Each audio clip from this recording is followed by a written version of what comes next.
Our next speaker is definitely somebody special. He's the reason we're all here today. He is the host and creator of the Everything Medicare Podcast. He's the creator of the Six Figure Medicare Agent Group, one of the most successful insurance groups on Facebook. He's the founder of this event, and he's the owner of Christian Brindle Insurance Services. And it would mean a lot to me if everybody would get on their feet. And please give me a huge warm welcome for one of my favorite people, Mr. Christian Brindle.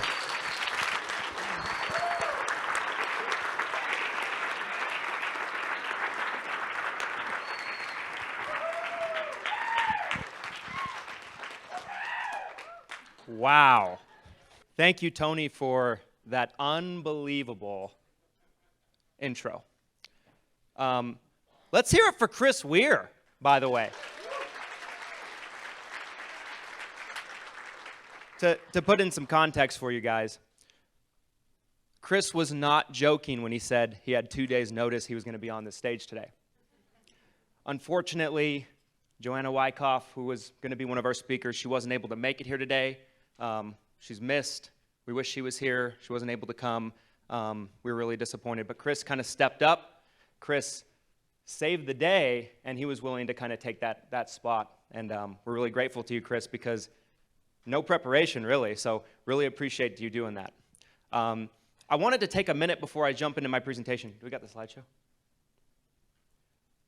Before I jump into my presentation, I want to give a shout out to all of our sponsors who helped make this event possible.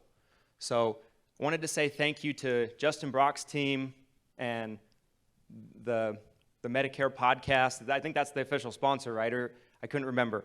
But thanks to Humana, Reminder Media, Nation Care, Innovative Financial Group. I'm sure I'm going to miss somebody. Thank you. Agent Pipeline, Lead Heroes.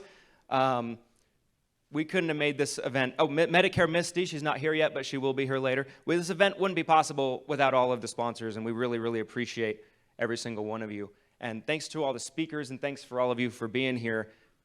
It means a tremendous amount. So what I'm going to talk about today, I'm just going to kind of jump right in. I'm going to get my clicker here. What I'm going to talk about today is something that I've been incredibly passionate about over the last couple of years. And that is how to get your prospects and your customers to call you. How many in this room likes new clients?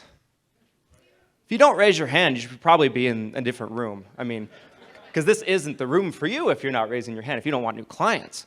And one thing that's super, super exciting to me is the concept of having your clients and your prospective customers pursuing you instead of you pursuing them. We all have been in the business probably long enough, and if you're new, maybe you haven't been, but you probably will experience this. There's a philosophy in our business where we're always chasing the prospect. We're always in pursuit of their business, right? And because of that, what we find is agents get burnt out pretty easily, right? Calling a lead. I mean, me and Glenn talk about it all the time on Taco Tuesday. Shout out to Taco Tuesday. You have to call a lead, 6, 7, 8 times to actually get them on the phone. How cool would it be if someone calls you? And I'm not just talking about referrals. We're going to talk about referrals, but that's not all we're going to talk about. There's a lot of different ways you can do this. And so it's the philosophy of getting your clients to pursue you instead of the other way around. Clicker. I don't think it works. I'll just say slide, Bobby, if that works.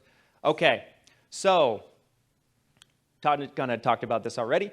I'm going to talk about how to build a business where clients literally come to you. Slide. How many in this room have watched the show Cobra Kai?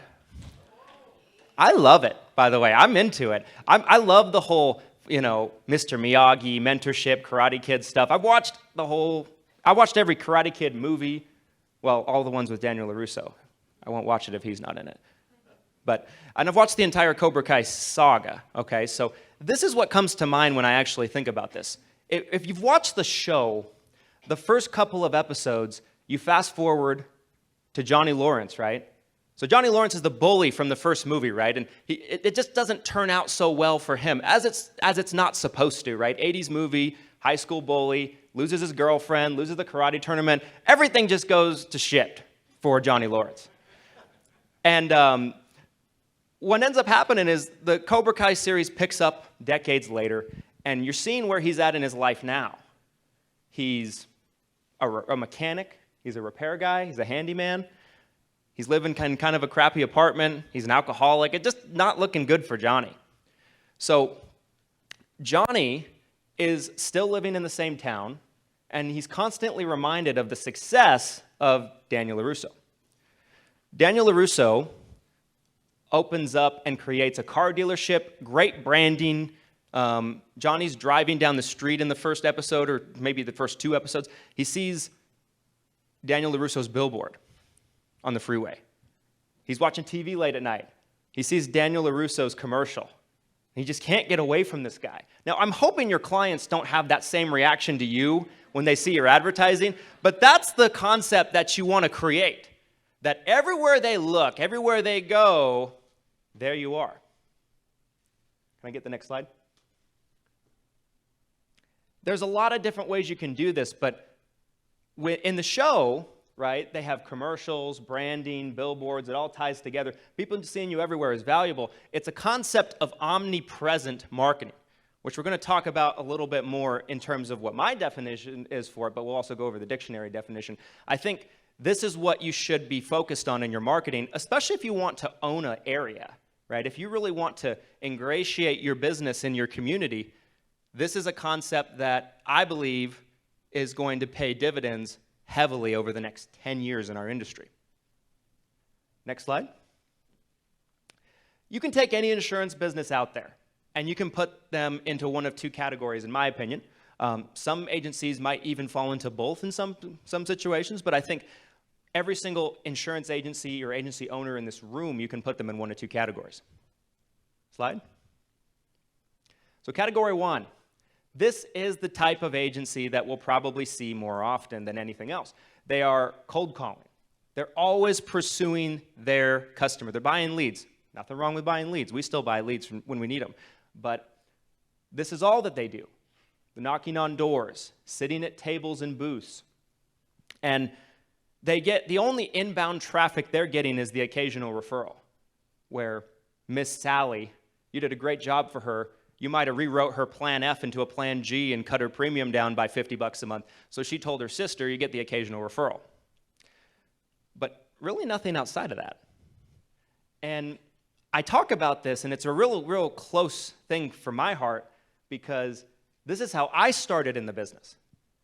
I was talking to Glenn and Lester yesterday on the live Taco Tuesday we did. If anybody was in person and watching that, it was a lot of fun, really enjoyed it. But one thing that Lester actually asked me on it was, how long was it until you actually started spending money on your business and buying leads? I had to think about it, and I was like, I think about 4 years before I really started spending money. I might have bought like the occasional lead order here and there, but for the most part, it was cold calling, people turning 65.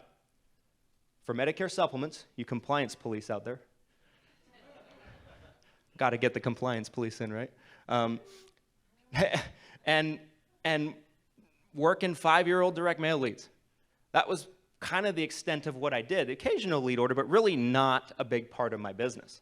So for me, spending money on my business started out by buying leads. It wasn't branded advertising, branded marketing, but it was a step in the right direction.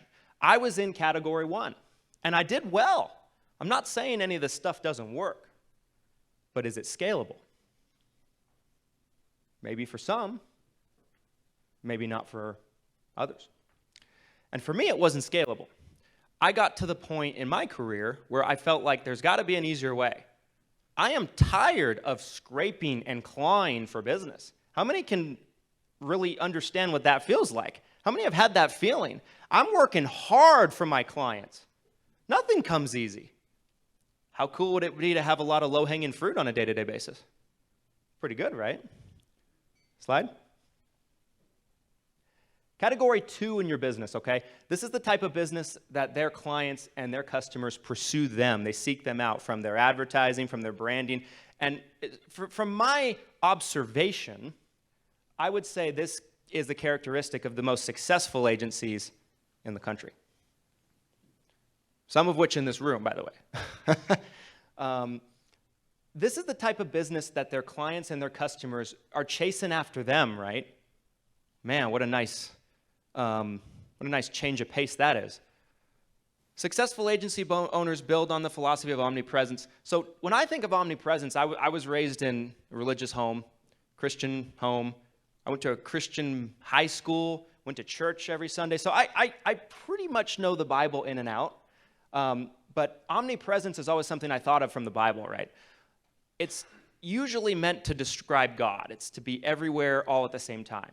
The dictionary definition of it is omnipresence is the state of being widespread or constantly encountered. And I love that definition for your business.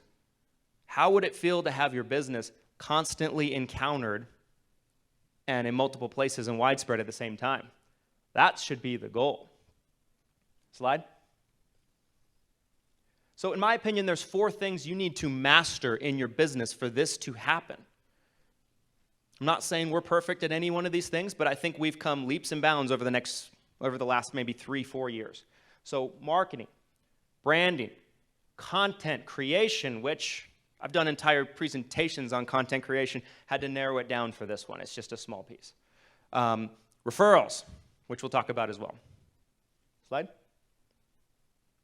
So let's talk about marketing, right? Write this down if you're taking notes. People do business with people who advertise. How many agree with that? This does not just mean you're buying leads. Buying leads is not the same as advertising,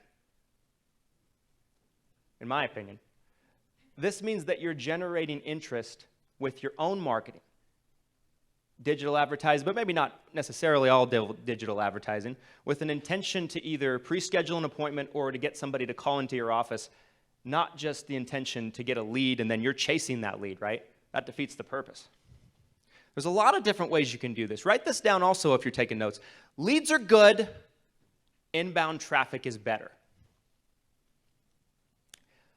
You can do billboards, television, radio. I don't do television or radio, but I know they work. I know tons of people that do. There's so many different ways you can do this. We're going to jump into this a little bit more detail. Slide. So marketing and advertising are not expenses, they're an investment into your business. So one thing I talked about when we were doing the Taco Tuesday yesterday, boy, do I love doing Taco Tuesdays. We need to eat tacos more often, but... I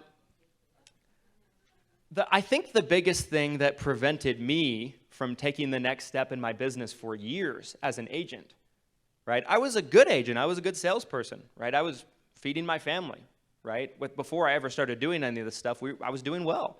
But I wasn't reaching my full potential, and the problem was up here. It was between the ears. I looked at my marketing expenses as expenses. An expense to me is your power bill. You're not ever going to get that back. You're not ever going to make an ROI on that. Marketing is not an expense, it's an investment because it should be spent with the intention of getting what you spent back and then some. Some things take longer than others to get that ROI, but as long as you get the ROI, it's a long-term game. What I'm talking about today is a long-term game. It's not something that is going to happen in a couple weeks or overnight.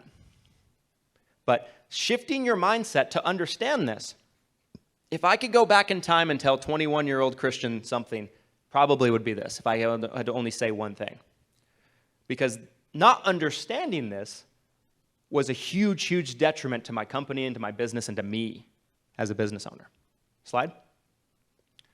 Let's talk about branding. Write this down. People do business with people they know. Your business is a brand. You are a brand. Build that brand, embrace the brand. All the marketing that you're doing needs to be branded, and it needs to tie together, and over time they'll support each other. And the repetition will cause familiarity. And I've found this with my own marketing. and my own branding. We do a lot of different things here in the community to get this brand seen, and everything helps each other. So that's why everything looks the same. Shout out to Danny Munger, by the way. She created that logo. So give her a round of applause.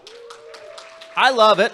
I'm happy with it. She did a great job. If you need a logo, she's the person you're going to talk to. I would ever highly recommend it. Next slide. Okay, so here's some examples of our branding. So, and there's more things we have other than this, but branded direct mail. Branded direct mail with your logo on it. I'm not trying to get people to send us a reply card back. I'm trying to get them to call us and schedule an appointment with our office. That's what I want. I don't want to have them call in, leave a message for me, and then I got to chase you down for 2 or 3 weeks. Sounds terrible. I'm done doing that. I'm tired. The billboard. People ask me all the time how the billboards are working. I believe that the billboards support everything else we're doing. The Facebook ads, the mailers, everything ties together. So there's repetition there.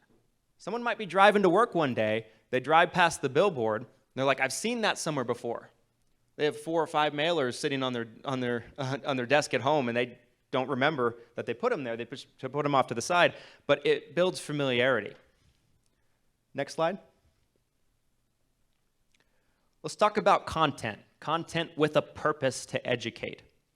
Because I've seen content done a lot of different ways, and I believe there's a right way and a wrong way to do it. I'm a big, big fan of content marketing, as probably everyone in this room knows. Probably the only reason that we're here today is because of my content marketing, to be honest with you. Don't know if anyone would know who I am without it. Slide. Content with a purpose to educate. Write this down. People do business with people who educate them. How many believe that? There's so many different ways you can do this. This is the way that I look at the social media platforms. Of course, you can run your paid advertising on them. We all know about that. I'm not going to talk about that. There's plenty of people over the next 2 days that you're going to hear from that are smarter than me on this, that are going to talk to you about this. But one thing that gets lost in the shuffle is what you can do for free on these platforms. Not free totally. You got to spend your time. Your time's an asset. I believe that. But they're all different platforms that are going to allow you to have your clients and your potential customers get introduced to you and your business. It identifies you as an authority to your customers and clients, which obviously is very important. You get to show off your knowledge, your personality to your potential customers. Some people always ask me, there's been so many videos made about Plan N or Plan G. Why would mine make any difference? Why would mine stand out? Because you're going to say it in your voice. And there's going to be a crowd of people out there that identify with you and the way you communicate the information. And so you can there is no topic that you can't talk about, no matter how much it's been discussed by somebody else. Because you're going to say it differently, you're going to communicate it differently, and somebody could say it the exact same way or similarly, but someone might identify with you more than that other person. Content creation is huge. YouTube's obviously my favorite platform. I love YouTube. YouTube's a great platform. Podcasting, Instagram, Facebook, TikTok, which I'm not the greatest at that one. I'm pretty good at the others. Slide. Facebook groups and YouTube pages. I believe that having a Facebook group and a YouTube channel, to me, if I had to pick 2 things that were the most valuable for your content creation and for you to build your brand and your buzz in the marketplace, it's these 2 things right here. Because a Facebook group is literally an audience that you control the narrative, you control the communication. Not saying that you should silence everything that maybe you don't agree with, but what you should do is make sure that it's good communication, that your audience isn't being pitched things. You have control over that, and it creates an open dialogue and an open form of communication. You can do this with your customers, by the way, even if you're not a recruiter. Maybe you're not marketing anything to agents. There's so many Facebook groups out there that tailor to Medicare beneficiaries that do really, really well. Facebook's a powerful platform, and I think the groups are the most powerful thing you can do on it. YouTube pages are great. I think YouTube is long-term equity. If you can build a channel with a following on YouTube, I think it will last probably longer than probably any other social media platform. I can't think of any that would maybe outlast YouTube, maybe Facebook, but that's why they're here together. Slide. So here's a few examples of our content. As Tony mentioned, we do the Everything Medicare podcast. That was actually the first piece of content I did that wasn't a book. We've self-published books. Everybody in this room, I say this every time I get on stage, every single person in this room should self-publish their own book. I've talked about this before, but if you self-publish a book, even if nobody reads it, but it ends up in people's hands, you win. Because it identifies you as an expert. From a psychology perspective, they see a book and a topic that they want to know more about, they need help with, and they see your name on the front cover. They're like, oh, wow, this person knows their shit. Excuse my French. I can tell you this. The average person, from the statistics I've looked at, read a book, maybe half a book a year. Some studies might show they read a book and a half a year. If you write your own book, give 100 away for free, that means 1 to 2 people will read it. Doesn't matter. It's done its job. Taco Tuesday, talked about that enough, but there's a lot of different ways you can put out content, and it's a really, really great asset for branding your business, and it's free, you guys. It doesn't cost you anything. And people always say, I don't know where to get started. If you have one of these, you got all you need. You don't need some fancy-pantsy camera. Slide. So let's talk a little bit about referrals, and I'll kind of close out here. So write this down. People do business with the people their friends and family do business with. How many believe that? Totally, right?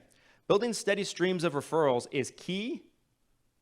Become a resource in your community. So people always tell me, how can I approach a doctor's office, a dentist's office, another agent that maybe doesn't do what I do? They don't do Medicare. I want to make them a referral partner. Well, you need to give them something, and the best thing you can do is build trust with them that their customers, their clients, their patients are in good hands with you. You want to be a resource, a free resource, without asking for anything in exchange. Slide. So how to get referrals more from your current clients, and this is something that's been discussed a lot. Probably, I'm not going to share anything super groundbreaking with you guys, but you need to find ways to provide great service to your clients. That might sound obvious, but if you do a good job for a Medicare beneficiary, they will sing your praises probably for the rest of their life. And it's no telling how many people they could refer to you. When people have great experiences, they want to tell others about it. Don't just make a sale and ignore the client. I don't think anyone in this room is doing this, but I think it should be said. People lead to profits. You take care of the people, and the profits will follow. Slide. Ask your customers for referrals in every communication. Most agents I find are either scared that it might turn off the client or that it might make them seem a little greedy or anything like that. No, it doesn't. It really doesn't. That's your own insecurity telling you that. Ask for it in everything. Send them birthday cards. Ask for it in the birthday card. Send them Christmas cards. Ask for it in the Christmas cards. Send them automated emails, text messages. Do all of that. Say something nice and ask for a referral just very slightly at the end. Social media posts. Ask for referrals on there. If you don't ask, the answer is always no. How many have heard that? And it's true in life. It's true in business. It's true with referrals. So I wanted to tell you guys one last thing, and then I'll close this out for you. I believe that in the next 10 years, one thing I think we've seen, especially since the pandemic took place, was an influx in businesses not being able to survive if they don't have a strong brand. If your business is cookie cutter, meaning you're just buying leads, any agent could just step into your shoes, long term it's not going to work, and it's going to get harder and harder, I believe, for that to work. A brand matters. Spending money on your business matters. Doing all this simultaneously together is going to be what's going to allow you to thrive over the next 10 years. Because the Joe Namath commercials, right? I mean, I don't even want to say it's like a swear word, but worse. By the way, he's the next speaker. No, just kidding. But those types of advertisements are not going to stop. They're going to continue. And that kind of marketing is going to continue. Your clients will get picked off if you don't have a good brand. You don't have a good communication with them. You don't have a good connection with them. And I believe that making sure that they always have you top of mind is going to be incredibly valuable, but you also want people to flock to you. It's never easier to do that, I believe, with all the tools we have available today. And I'm really passionate about it. That's why I wanted to talk about it today. And that's what I got for you guys. Thank you for being here. Appreciate all of you.